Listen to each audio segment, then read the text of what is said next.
अचानक से सैकड़ों इंसानी कंकाल फ्लोट करते हुए दिखाई देने लगते हैं। सोचिए, हिमालय के बिल्कुल चोटी पर, करीब 16,500 फीट की एक्सट्रीम ऊंचाई पर, एक ऐसी जगह है जो लिटरली एक बर्फीला कब्रिस्तान है।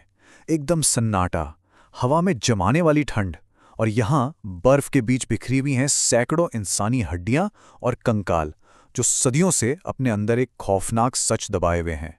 Intro, channel name the dark archive. आप देख रहे Roopkund lake mystery, the skeleton lake of India. Case file 01। Welcome to skeleton lake. चलिए इस क्राइम सीन पर चलते हैं। उत्तराखंड के गढ़वाल हिमालयाज के बिल्कुल डीप माइनस टेम्परेचर्स में लगभग 5029 मीटर की ऊंचाई पर स्थित है ये रूपकुंड लेक।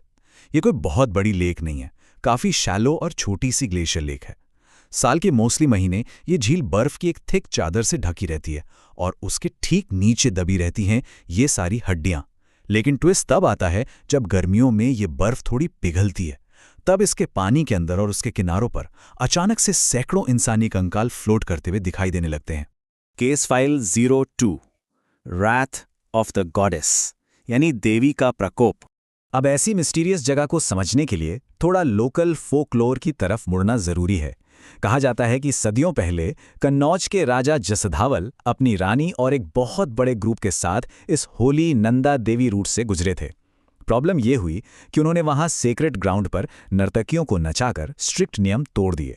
पौराणिक कथाओं के हिसाब से देवी इस इंसल्ट से इतनी ज्यादा गुस्सा हुई कि उन्होंने डायरेक्ट आसमान से मौत बरसा दी। लिटरली लोहे के गोलों की ऐसी बारिश की जिसने इस पूरे ग्रुप का वहीं पर काम तमाम कर दिया।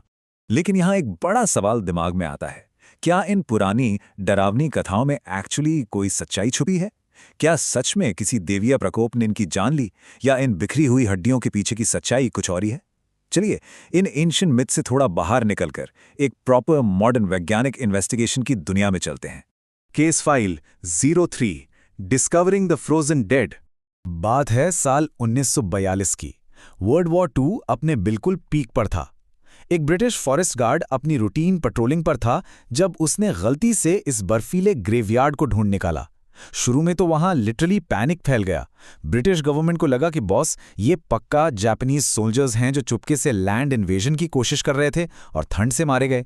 लेकिन जब इन बोन्स की एक्चुअली जांच हुई तो दर्द थोड़ा अलग डायरेक्शन में चला गया, क्योंकि ये किसी मॉडर्न आर्मी के कंकाल थे ही नहीं, ये तो बहुत पुराने यात्रियों के थे। इस पॉइंट पर सब अपने दिमाग लगाने लगे और नई नई थ्योरीज आईं। किसी ने कहा कोई खतरनाक एपिडेमिक फैला होगा, तो किसी ने मैसिव लैंडस्लाइड को ब्लेम किया। कुछ लोग मास रिचुअल सुसाइड की थ्योरी भी ले आए, या फिर जनरल जोरावर सिंह के भटके हुए सैनिक। लेकिन पता है क्या, ये सारी थ्योरीज फेल हो गईं, क्योंकि इन कंकालों पर जो अजीब और खौफनाक चोटें थीं, उनको इनमें से कोई भी थ्योरी सैटिस्फाई नहीं कर पाई। Case file 04, death from above. जब लगने लगा कि ये मिस्ट्री शायद कभी नहीं सुलझेगी, तब हड्डियों के डीप फॉरेंसिक ऑस्टियोलॉजिकल एनालिसिस ने एक बहुत ही भयानक सच बाहर निकाला। इन कंकालों की खोपड़ियों और कंधों पर ठीक मौत से पहले आई हुई भारी ट्रॉमा की चोटें थीं, और हैरानी की बात तो ये थी कि इनमें से किसी के भी निचले हिस्से की हड्डी नहीं टूटी थी। मतलब घाव किसी स्वॉर्ड या स्पीयर के नहीं थे, बल्कि किसी हेवीली ब्लंट राउंड ऑब्जेक्ट के थे जिसे स्ट्रिक्टली ऊपर से वार किया गया था। और साइंस ने उस हजारों साल पुरानी लोकल कहानी को लिटरली सच साबित कर दिया।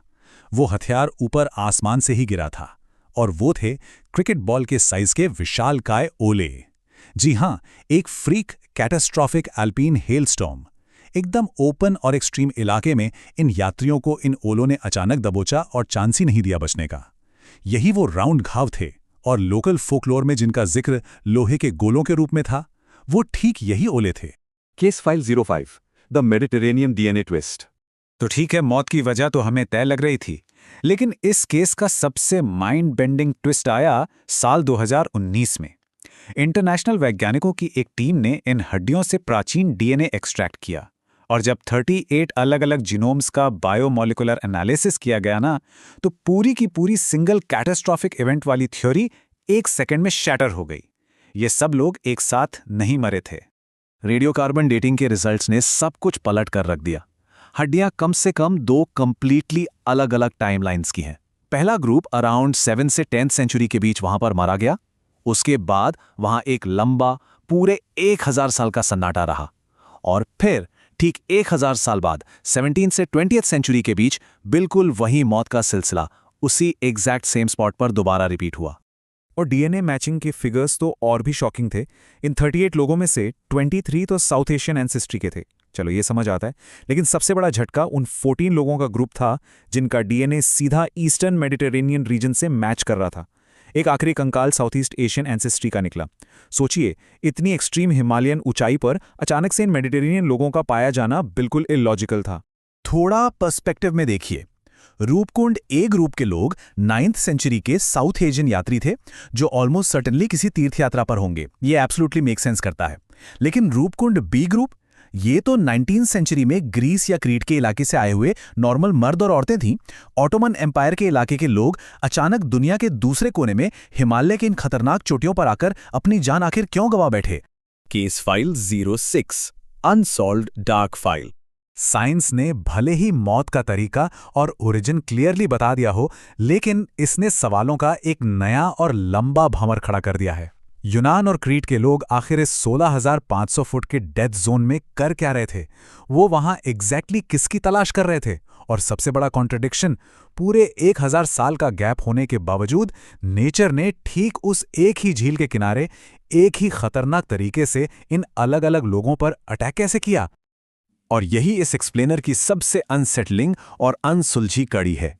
क्या यह सब सिर्फ एक इत्तेफाक था, एक टेरेबल लक जिसने दो अलग सदियों के मुसाफिरों को इस एक ही मौत की झील तक खींच लिया?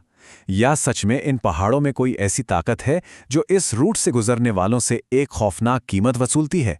एक ऐसी जगह जहां बर्फ के तूफान और पुरानी शराब की कहानियां आपस में उलझकर हकीकत बन जाती हैं। दुनिया मॉन्स्टर्स को भूल जाती है, द डार्क आर्काइव उन्हें याद रखता है। Subscribe for the next dark file.